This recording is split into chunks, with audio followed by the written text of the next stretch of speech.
Considerem un menyspreu per la ciutat de Barcelona les paraules del president de la Generalitat, Quim Torra. Qui ha abdicat de les seves funcions ha estat el govern de la Generalitat, situant-se en l'immobilisme des del 21 de desembre.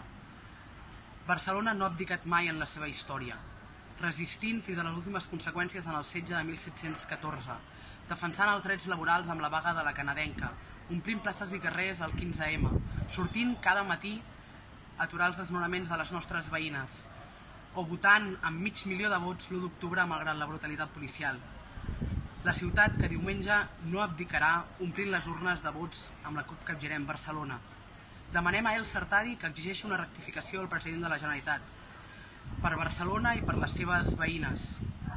Aprofitem també per enviar una salutació fraternal als gironins i gironines, esperant que diumenge votin la ciutat de la seva gent, que diumenge votin Guanyem Girona.